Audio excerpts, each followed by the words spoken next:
Hello there folks, this is Raydolan from Mullingar in Mullingar, but not exactly. We're in Armagh and I'm in a very, very old, well I don't know, a shelter of some sort. Rachel, come here and just say hello to us. Hi folks, so welcome to the Navan Centre. We're in a little roundhouse and it's based from the Iron Age, so our little house dates back to approximately 65 AD. And we'd have said, do you have any questions when you're in here? Do you notice anything strange about the roof? Yeah, well there's a bit of No smoke hole? no. So there's a very good reason why there's no smoke hole.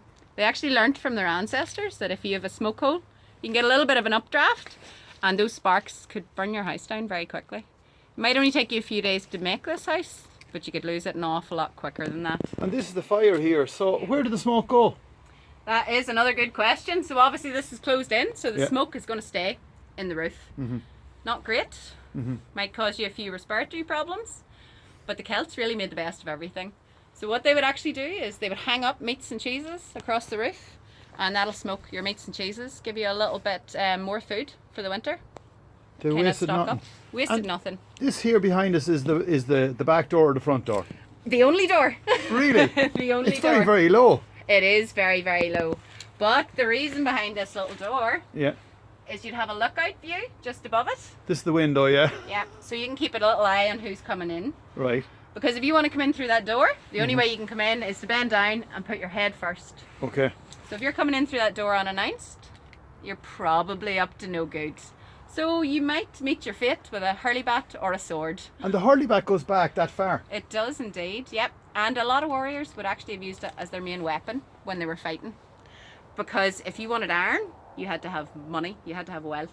Yeah. So if you couldn't afford to have a sword or a spear, you would use your hurley bat.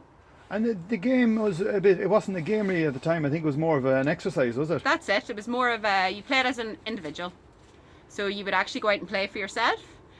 And it's a bit like warrior training, because if you fall down after you get hit with a hurley bat and you lie and cry, you're probably not going to make a good warrior.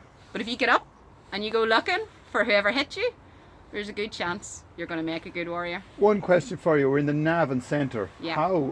We're in the north of Ireland. We're in Armagh. How did it become Navan? So, Navan. Yeah, we do think it comes from the Old Gaelic. So you're saying Awan or Evan potentially in Old Irish. And that will have really got anglicised over time to end up as Navan or Nevin, and then you end up with Navan. So we think that's how it came about, most likely. She's a legend. Thank you.